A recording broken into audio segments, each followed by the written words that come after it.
लगता है मन ये सोचने जीवन के हर एक मोड़ पे आधी आधी मिली सारी खुशी मुस्कुराए ही थे चुप हो गए।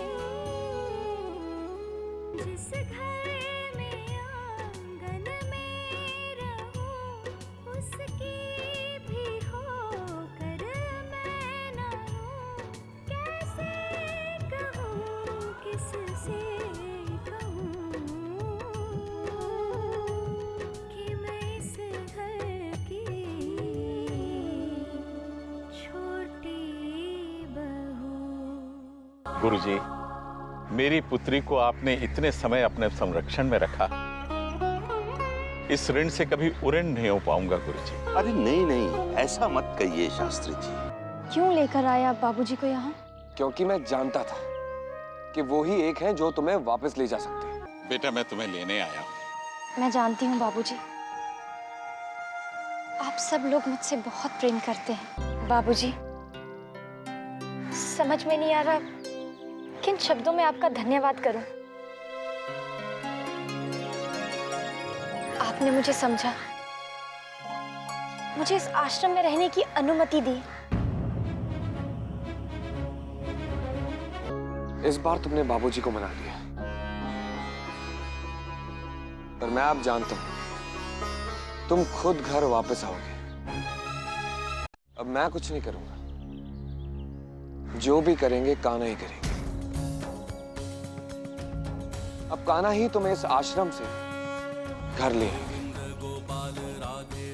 और तुम तो जानती हो, जब कान्हा की मर्जी होती है तो वो बात होके ही रहती है। गोविंद गोपाल राधे राधे, गोविंद गोपाल राधे राधे, गोविंद गोपाल राधे राधे, गोविंद गोपाल राधे राधे, गोविंद गोपाल राधे राधे। अच्छा गुरुजी, राधे राधे राधे। अरे आप कष्ट न करें।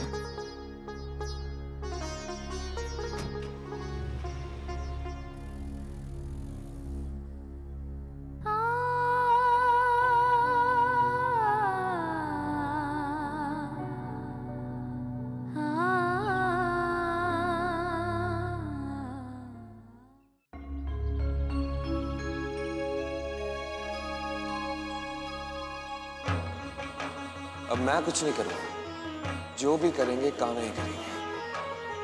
अब कान्हा ही तुम्हें इस आश्रम से घर ले आएंगे। और तुम तो जानती हो, जब कान्हा की मर्जी होती है तो वो बात होके ही रहती है। अब मैं कुछ नहीं करूंगा, जो भी करेंगे कान्हा ही करेंगे। अब कान्हा ही तुम्हें इस आश्रम से घर ले आएंगे।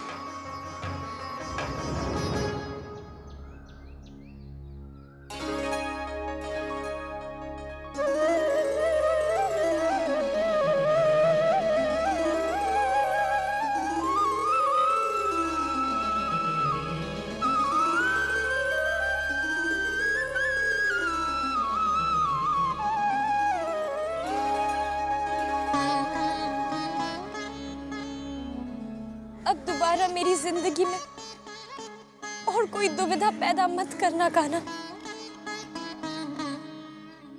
उनकी बात को सच मत होने देना। आप तो जानते हैं ना, अगर ऐसा हुआ तो सब कुछ बिगड़ जाएगा। पर जो मैं विनती कर रही हूं उसे मान लो कान्हा। विशाखा वापस लौट आए, वो उसे अपना ले और बाबूजी उसे माफ कर दे। इसी में सबकी खुशी है कान्हा, और सबकी खुशी में मेरी खुशी है। मुझे आपके चरणों में रहने दो कान्हा, एक सेविका बनकर।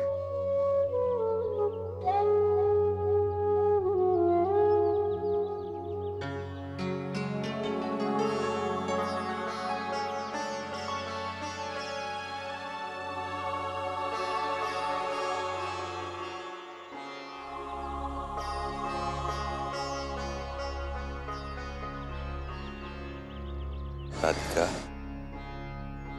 तुम जैसी दृढ़ निश्चय वाली भक्त यदि इस प्रकार अश्रु बहाएगी तो उन लोगों का क्या होगा बेटी, जो तुम्हें देखकर प्रेरणा लेते हैं। तुमने एक निर्णय लिया है बेटी, अब उसमें किसी प्रकार की दुविधा या आशंका के लिए कोई स्थान नहीं। अब तो तुम्हें केवल अपनी भक्ति और आस्था पर विश्वास करने की आवश्यकता है। यदि तुम्हारा निर्णय सही है तब तो वो तुम्हारे साथ है ही, और मान लो तुम्हारा निर्णय गलत भी है तो प्रभु स्वयं उसे सुधार देंगे। चलो अब अश्रु पोंछो और सब कुछ कान्हा पर छोड़ दो। कृष्णा हरे ओम कृष्णा हरे कृष्णा हरे ओम कृष्णा हरे कृष्णा हरे कृष्णा हरे कृष्णा हरे ओम कृष्णा हरे ओम कृष्णा।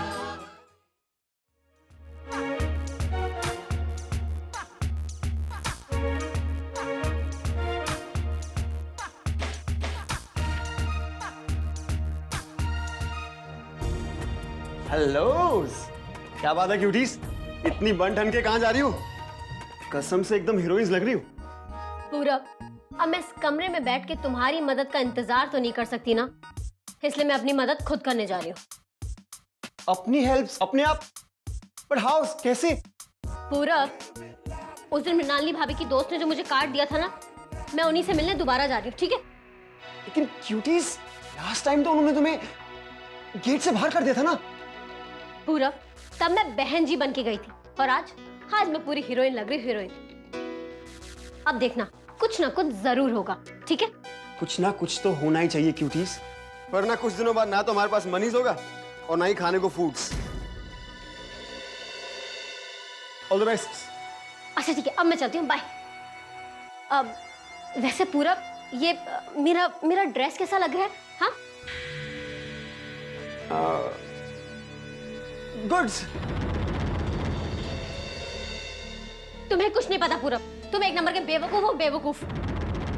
आजकल की लड़कियां, उफ।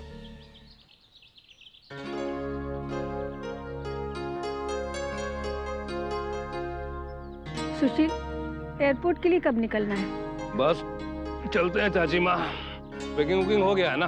हाँ वो तो हो गई है, लेकिन वैशाली और दीपिका कुछ खरीदारी करने गए हैं।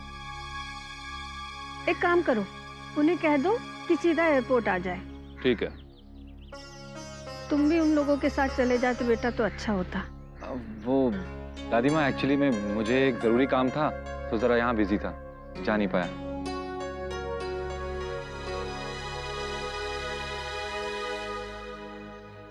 बड़ी बहू, पैकिंग हो गई तुम्हारी? पैकिंग? अरे अभी एयरपोर्ट के लिए निकलना है बेटा। मैं नहीं जा रही।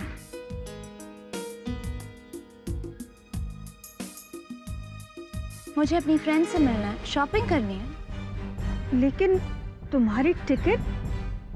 नो वरी दादी माँ, मैंने सुशील चाचा जी से कह दिया था, उन्होंने मेरा टिकट पोस्टपोन करवा दिया।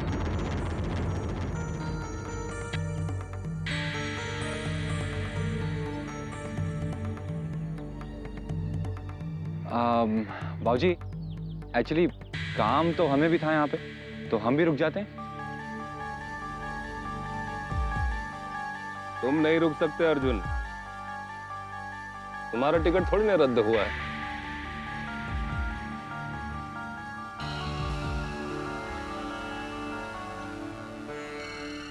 मैं निकलूंगी आप लोगों के साथ ही। आप लोग एयरपोर्ट जाते हुए मुझे रास्ते में शॉपिंग मॉल पे ड्रॉप कर दीजिएगा। ठीक है, चलिए चाची माँ, बारिश का वक्त है, ट्रैफिक उपिक में फंस जाएंगे। चलिए।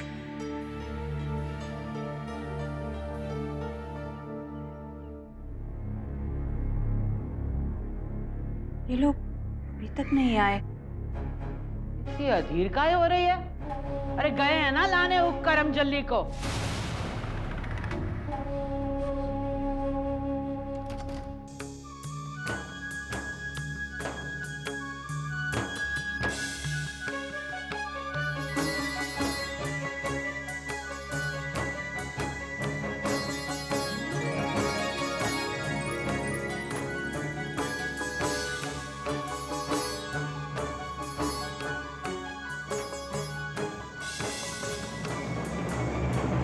राधिका कहाँ है जी?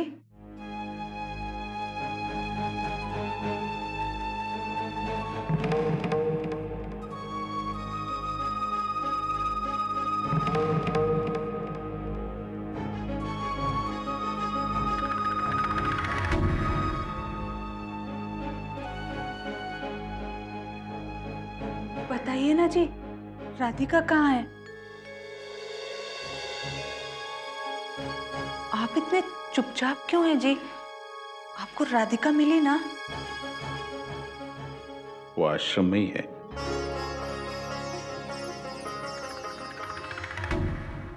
उसने मेरे साथ वापस आने से मना कर दिया देवकी जी। उसने मेरे साथ वापस आने से मना कर दिया देवकी जी।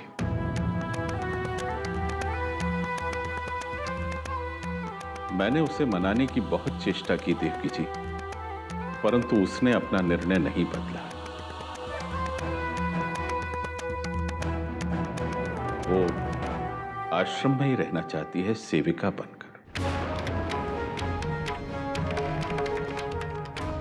मैं उसकी हट के सामने हार गया देवकी जी, उसकी भक्ति के सामने हार गया, उसके त्याग के सामने हार गया। पर आश्रम में सेविका की तरह जीवन बिताना तो बहुत कठिन होता है जी। आप तो अपनी बेटी को जानती हैं देवकी जी, उस कठिन जीवन में भी वो अत्यंत प्रसन्न है, प्रभु की सेवा करते हुए, छात्राओं का ध्यान रखते हुए। अब ऐसे में मैं उससे क्या विवाद करता?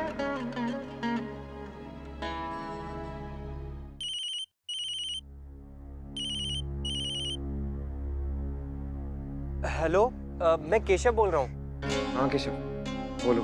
जी वो कॉन्ट्रैक्टर साहब आश्रम आ रहे हैं, प्लान डिस्कस करना चाहते हैं।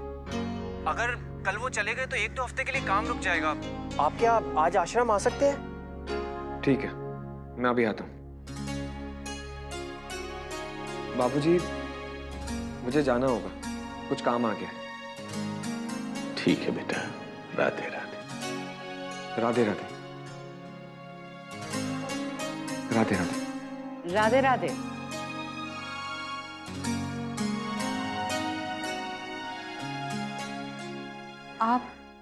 आप विश्राम कर लीजिए जी। ठाकुर जी की बड़ी कृपा है जो उन्होंने हमें हमारी बेटी का समाचार तो दे दिया, और आप तो कहते हैं ना जी कि जो हो जाए सो प्रभु लीला, और जो ना हो पाए सो प्रभु इच्छा।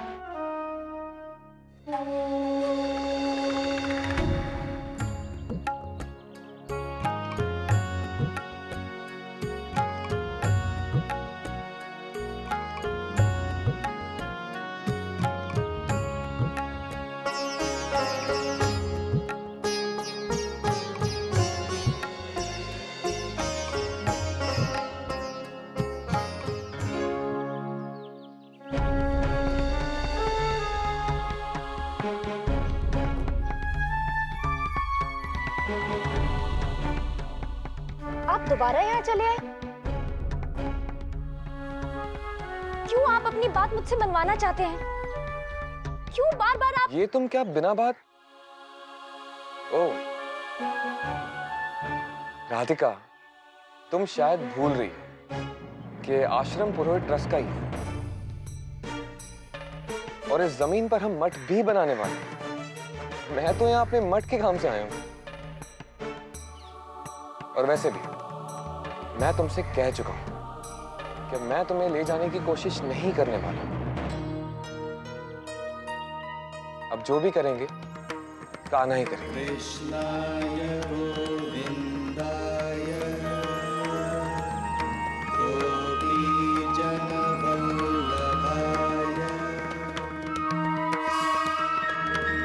कृष्णाय गोविंदाय। राधिका, मठ के स्थल की और कुछ छात्राएं आज वृक्षारोपण करने जा रही हैं। तुम अपने निरीक्षण में ये कार्य करवाओगी तो अच्छा रहेगा। जी, मैं तुमसे ज्यादा अच्छी तरह इन उद्दंड छात्राओं को और कोई नहीं संभाल सकता। और फिर पैने उपकरणों से वो स्वयं को क्षति भी पहुंचा सकती हैं। तुम जानती हो ना मठस्थल, उसी ओर जिस ओर श्री देवराज पुरोहित जी गए।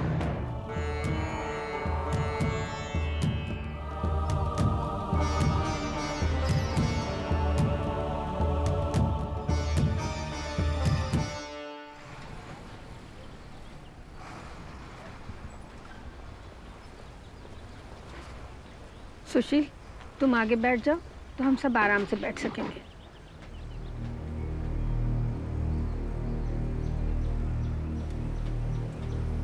बड़ी बहू, संभाल के रहना और देर रात तक अकेले मत घूमना, समझी?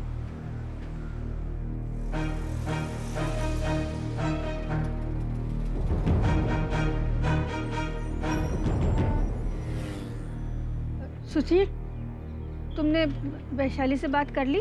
हाँ चाची माँ, वो लोग तो पहुंच गए एयरपोर्ट।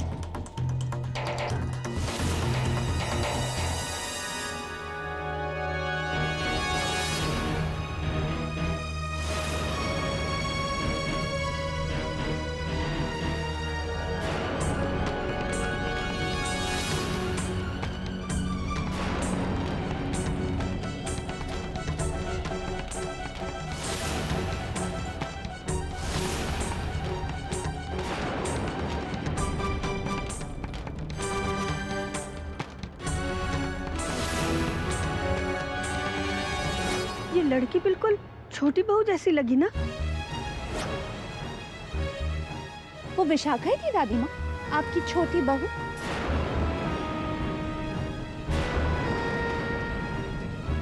नहीं नहीं, ऐसे कैसे हो सकता है? छोटी बहू तो वृंदावन में है, वो यहाँ कैसे आएगी? और तुमने उस लड़की के कपड़े देखे? छी छी, छोटी बहू ऐसे कपड़े पहनती है क्या? हाँ?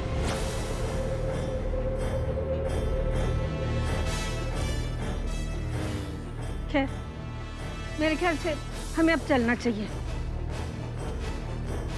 ठीक है, हम लोग जा रहे हैं। हाँ,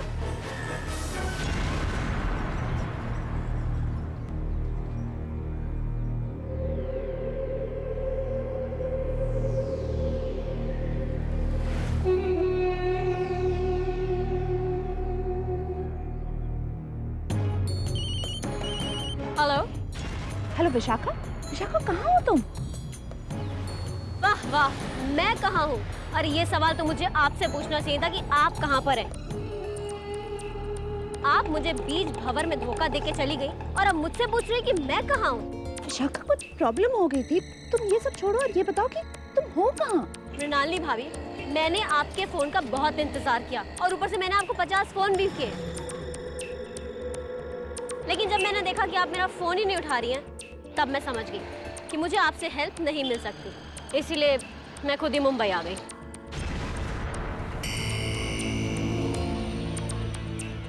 अच्छा किया, बहुत अच्छा किया तुमने विशाखा। वैसे इस वक्त मैं भी मुंबई में हूँ, मिलना? ठीक है, अभी मैं दूसरी मीटिंग के लिए जा रही हूँ, बाद में देखूंगी।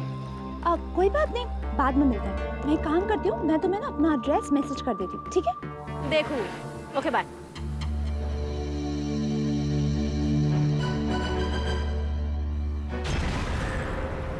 छोटी बहू के ससुराल वालों, वृंदावन में बहुत जोरदार शौक लगने वाला। वो क्या कहते हैं, जोर का झटका जोर से ही लगेगा।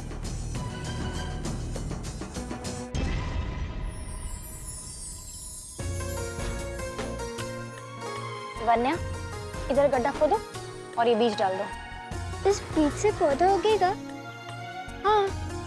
तुमने वो पौधे वाली कविता नहीं सुनी है? कौन सी? मैं तुम्हें सुनाती हूँ। एक बीज के भीतर गुपचुप, मिट्टी की तह में कुछ नीचे, नन्ना नन्ना प्यारा पौधा पड़ा हुआ था आंखें नीचे। बूंदें बोली उठो उठो, बोली उठो किरण की परियां। उठा देखने तब झटपट वो, कैसी थी बाहर की दुनिया।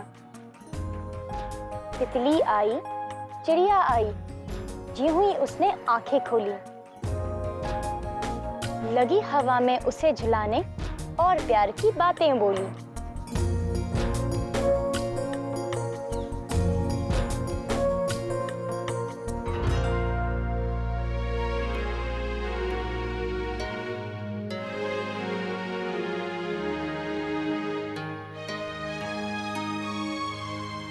क्या हुआ? ठंडा ही नहीं हो रहा है। मुझे तो मैं करता हूँ।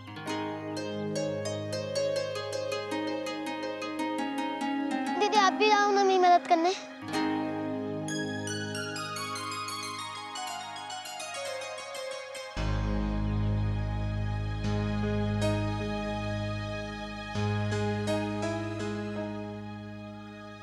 चलो।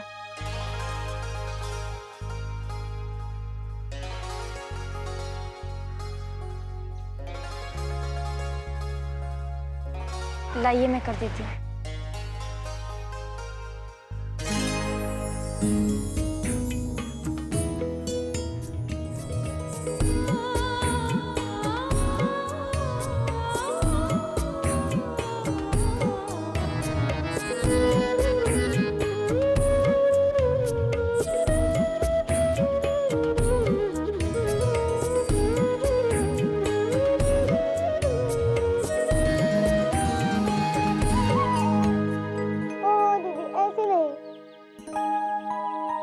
फिर कैसे?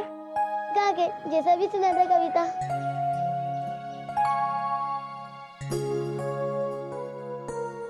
तितली आई, चिड़िया आई, यूं ही उसने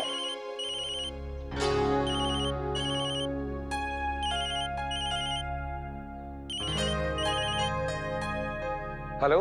हेलो देव। प्रणाम दादी माँ। खुश रहो। अच्छा देव सुन, हम सब मुंबई से वृंदावन आ रहे हैं। बस मुंबई एयरपोर्ट पहुंचने ही वाले हैं। पर दादी माँ इसकी क्या जरूरत है? काम शुरू हो चुका है, काम खत्म होते ही मैं और विशाखा घर आ जाएंगे। बस कुछ ही दिनों में। अरे तेरा कुछ दिन, पता नहीं कितने दिन होंगे। और अब मैं छोटी बहू से मिले बिना बिल्कुल नहीं रह सकती, इसीलिए हम सब वृंदावन आ रहे हैं। अरे भाई मेरा उसे देखने का मन कर रहा है। मगर दादी माँ। अगर मगर कुछ नहीं, बस 5-6 घंटे में हम तेरे सामने होंगे, ठीक है?